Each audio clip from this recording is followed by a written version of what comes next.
Hey everyone, Joey here. I just wanted to talk about the elephant in the room, which is finances during a recession. Finances are usually something that people don't talk about, and I'm not sure why, because it's very helpful to talk about finances, how to make money, how to save money, what kind of retirement fund we should be putting in, what kind of stocks are the best, what kind of mutual fund are the best. There's so many things to talk about in regard to finances, and so many things we all don't know about, so why don't we talk about it more? That's the elephant in the room. Today I'm going to share with you what I'm doing with my finances during a recession. So I've lived very frugally and saved a lot over the past 4 years, and I have about $100,000 in stocks and mutual funds as well as my checking and savings account. That's just to give you a baseline, to give you an idea of where I'm coming from with my finances. Your finances may look different. So we're right in the middle of a world pandemic with the coronavirus situation, and the stock market has crashed. Restaurants and anything with open indoor seating have been closed down, which has shut down my business completely. We don't know how long this pandemic is going to last, and if it lasts over a year, that's pretty scary to think about. I've been learning a lot of ways to make money online passively. That means doing something one time and getting paid for it over and over again, which I'll share with you in just a second. So the big question is, what am I doing with my finances in a recession right now? Well, I'm buying a house. I live in Hilo, Hawaii, which is a great tourist destination, and the property values are rising at about 5 to 8%, which is definitely a good thing considering the rate of inflation is 3%. That's why whenever you walk into a Chick-fil-A, the prices consistently go up about every quarter because of inflation. It increases about 3% every single year. This is true for a lot of goods, and that's why our grandparents could buy a double quarter pounder for a nickel instead of $2. I like to keep the 3% inflation rate in mind because I don't want to invest my money into anything that is only keeping up with inflation at 3%.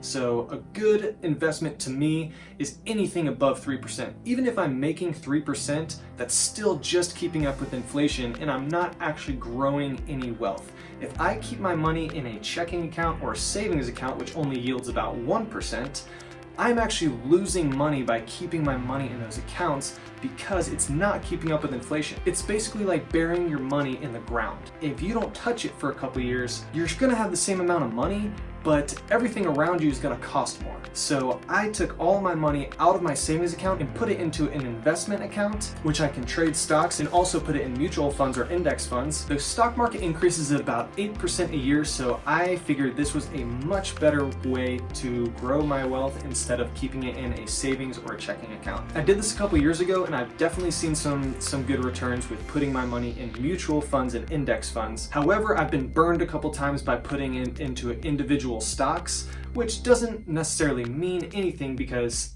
if I just keep that money in there, hopefully that money is gonna continue growing, and over the next 5 or 10 years, I will not have lost money, but that money will actually have gained some interest.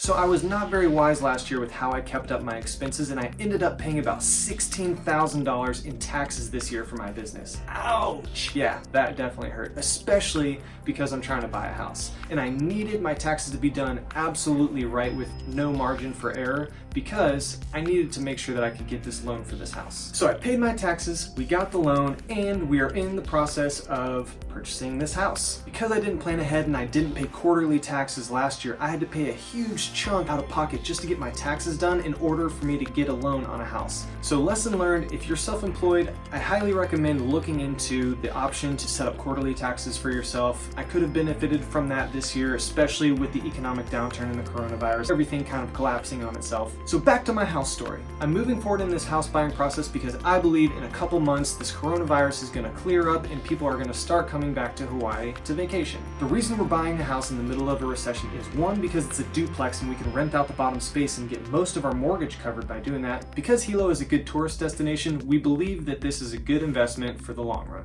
As I said earlier, the property values in Hilo are going up at about 5 to 8%, so that means in 30 years when I pay off my house, my property is increasing in value 5 to 8% every single year, which is compounded on top of each other. If you don't know about compound interest, I highly recommend learning about it because the same can be said about dealing with debt. Compound interest can either work for you, or if you get into debt, it can work very badly against you. Rule number 1 that I learned from my dad: stay out of debt. That is something that's extremely important, except for a mortgage on a house, because it's way wiser to be paying your future self mortgage as opposed to paying someone else rent. So rule number 1, stay out of debt. That's what I learned from my dad. Rule number 2, don't save. You heard me right. Don't save. Not in a savings account, at least. You want to put your money somewhere that it's going to be growing at least 3%, which is the rate of inflation. There's a Bible story about 3 servants who are given the task of managing their owner's money. They each get a bag of 5 silver coins. The first one invests his 5 silver coins and he earns 5 more. The second guy goes to work and he earns 2 more coins. The third one buries his in the ground so nothing bad can happen to it and doesn't gain anything. The master comes back and finds out what the servants have done with their share of the money. To the first 2 servants, the master says, "Well done, my good and faithful servant. Let's celebrate. You've earned some money and you've been wise with it. Good job." The master says, "To those who use well with what they are given, they will be given even more." To the last servant, who is scared of losing the money and buried it in the ground, the master considers this guy a wicked and lazy servant. The master says to the last servant, "For those who don't do anything with what they are given, even the little that they have will be taken away."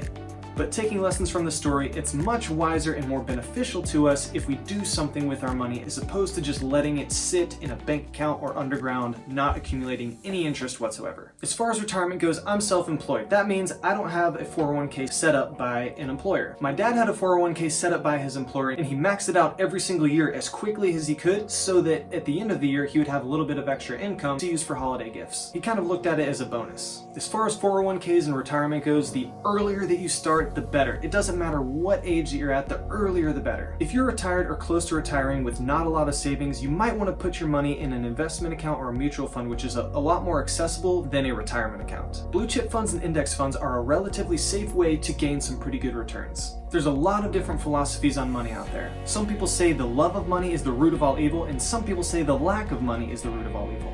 Either way, money is not the evil. Lack of money or love of money is the evil. Money in itself is not a bad thing because it puts food on our table and it puts a roof over our heads. We also just sold one of our cars that was pretty old and we were happy to get rid of it because we didn't use it that much. It was 4-wheel drive, it was a 94 and it just took up room in the driveway, it leaked oil. It was great while we had it. It was our first car on the island of Hawaii. We were able to explore a lot of the inaccessible areas unless you have 4-wheel drive. So we were able to do that a couple times.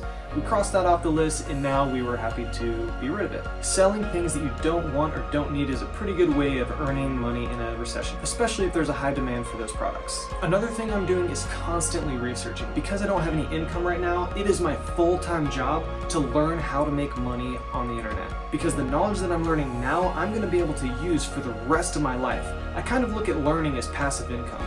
I learn it once and I can use that knowledge for the rest of my life. That's a pretty good deal. Before the coronavirus outbreak, I sold services online with my business, but I didn't know how to sell products or how to market them. I'm learning a lot about e-commerce and how to market it on social media. I'm somewhat familiar with Google Ads, but Facebook Pixel and Facebook ads are a little bit above my pay grade and it's taking me a long time to learn. But once I understand it a little bit more, it's going to become a little bit easier and I'll be able to use that to grow my own business or to offer my services to other people to learn about that kind of stuff. My cousin is doing the same thing for Google Analytics because people all around the world have websites that they don't really know how to manage. Google Analytics teaches a lot of things like how a website is operating and what kind of visitors are visiting the website, what time of day, and what they're interested in. This is very valuable information for selling items online, so that's just one of the things I'm investing in. I've also made it a goal for 2020 to put out 3 YouTube videos a week for my personal channel as well as my business channel and blog for both sites in an effort to increase traffic to my website, which I can get paid for selling products, as well as Google AdSense, which puts ads on my site, and every time someone clicks on that ad, Google pays me. That is called Google AdSense. Google AdSense can also be put on YouTube videos, and that's why I'm investing in YouTube videos. There's a lot of people on the internet looking for information, and if I provide some of that information, hopefully I can get paid for it. That's the goal. I'm also learning about affiliate links, which are links in YouTube videos or blog posts which direct a person to a product. And if that person buys the product, I get a little bit of commission from that. I believe it's smarter to focus on a bunch of small sources of income as opposed to one large source of income, like a full-time job. Some people have been laid off in this time, and that's extremely scary because without that one source of income, you're kind of screwed.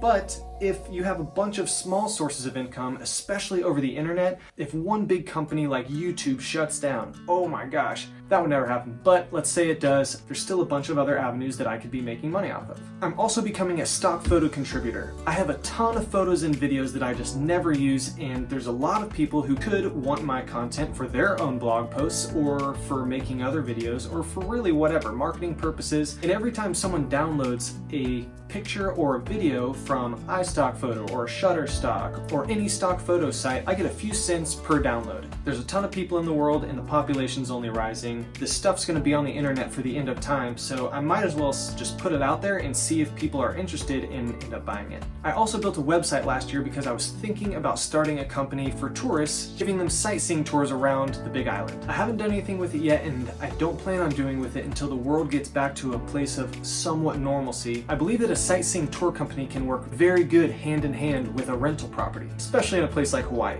I've also considered being a property manager, which basically just consists of finding people who have a down payment who are interested in having a rental property, finding a tenant, renting it out for them, and taking a cut of the monthly profits. I lived in a house for 3 years and I saw my property manager twice. Once when I moved in and once when I moved out. That shows me that it's a pretty solid source of passive income as long as I can connect these pieces together and do it well. So these are all long-term goals for me to make money over the internet. Like I said, these are long-term investments and only possible because I have enough saved up to live off of in this economic downturn to still be doing this when the economy has fallen through.